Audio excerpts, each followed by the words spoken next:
Hello students. आज हम बात करते हैं अपने chapter third metal and non metal के नेक्स्ट टॉपिक की। और नेक्स्ट टॉपिक है physical properties of non metals. इससे पहले लास्ट वीडियो में हमने बात की थी फिजिकल प्रॉपर्टीज़ ऑफ मेटल्स को लेकर। साथ ही साथ हमने मेटल्स की कुछ फिजिकल प्रॉपर्टीज़ के साथ साथ उनकी एक्सेप्शनल प्रॉपर्टीज़ की बात भी की थी। कुछ एक्सेप्शनल एग्जांपल्स को भी हमने स्टडी किया था। लेकिन अगर हम बात करें अर्थ क्रस्ट की, तो हमारे अर्थ क्रस्ट के अंदर ज़्यादातर जो एलिमेंट हमें मिलते हैं वो मेटल्स हैं। नॉन मेटल्स अर्थ क्रस्ट से काफ़ी कम कंपोजिशन के अंदर हमारे पास प्रेजेंट हैं। तो बात करते हैं physical properties of non metals की with their exceptions and so many examples. So firstly we have physical properties of non-metals, and the first point is physical state.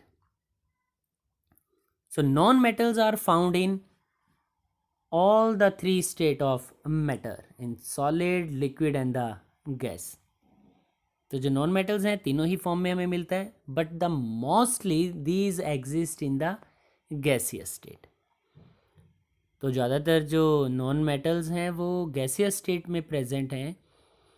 कुछ एग्जांपल्स की अगर हम बात करें तो नाइट्रोजन, ऑक्सीजन, क्लोरीन, ये जो नॉन मेटल्स हैं ये सारी की सारी नॉन मेटल्स गैसियस स्टेट में प्रेजेंट है। हाइड्रोजन एक एग्जांपल है नॉन मेटल का जो गैसियस स्टेट में हमारे पास प्रेजेंट है। इसी तरह से अगर हम बात करें कि non metals which are present in the solid state, तो डायमंड हमारे पास है, आयोडीन हमारे पास है। सो सॉलिड स्टेट में भी वो हमारे पास प्रेजेंट है। And same in the liquid state. Liquid state की अगर हम बात करें then bromine is the only non metal which is present in the liquid state. वो अकेला नॉन मेटल है जो हमारे पास लिक्विड स्टेट में प्रेजेंट है। आगे अगर बात करें second one we have hardness. So non metals are soft as compare to the metals. क्योंकि हम कंपैरिजन करते हैं मेटल्स का और नॉन मेटल्स का, तो जो नॉन मेटल्स हैं these are soft as compare to the metals. वैसे भी अगर फिजिकल स्टेट्स की बात करें तो हमने अभी कहा कि मोस्टली जो नॉन मेटल्स हैं वो गैसियस स्टेट में प्रेजेंट है, इसीलिए जो उनका नेचर होगा वो सॉफ्ट होगा in comparison to the metals. तो यहाँ कुछ एग्जांपल हमने लिया, जैसे सल्फ़र। सल्फ़र को जनरली हम लिखते हैं as S8, phosphorus is represented as P4 and graphite. तो यहाँ अगर हम बात करें so these are present in the solid state. ये हार्डनेस कम है मेटल्स के कंपैरिजन में इनके लिए, ठीक है, ये सॉफ्ट है सल्फर, फॉस्फोरस, ग्रेफाइट। लेकिन एक्सेप्शन है diamond. Diamond is the hardest substance non, ठीक है। डायमंड की अगर बात करें तो हार्डेस्ट सब्सटेंस है और एलोट्रॉपिक फॉर्म है कार्बन का, ठीक है। Diamond, graphite, these are allotropic form of carbon. Then third one is lustre. Again lustre means shine. तो जनरली नॉन मेटल्स की अगर बात करें तो नॉन मेटल शाइन नहीं करती, लेकिन फिर भी कुछ एग्जांपल हमारे पास हैं उन नॉन मेटल्स के जो शाइन करते हैं। तो एलोट्रॉपिक फॉर्म में डायमंड हमारे पास है, आयोडीन हमारे पास है, या फिर graphite. These are lustrous in nature, जो कि शाइन करते हैं। उसके बाद आगे चलते हैं। आगे अगर हम बात करें then we have melting point and boiling point. So non metal exist in the gaseous state again. Because of this, they have low melting and boiling point because they are gaseous at room temperature. But then again we have some exception, like diamond, carbon, they have high melting point because they are in the solid state.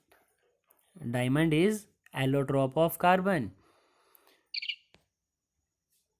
So diamond is the hardest substance known and have a high melting point. Then further, the next we have density. So they have low density, but again exception we have diamond. Diamond have high density and it is a non-metal.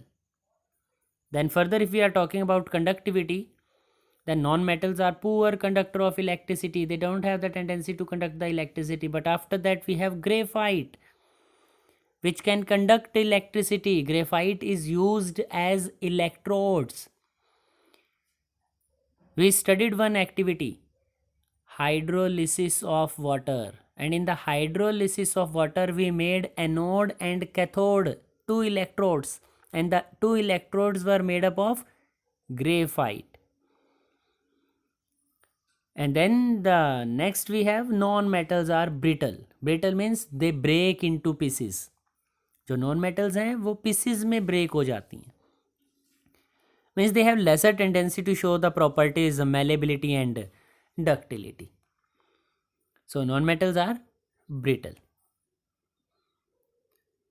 We have some another properties of non-metal also, like they are non-sonorous. Sonorous means they don't have the property to produce sound.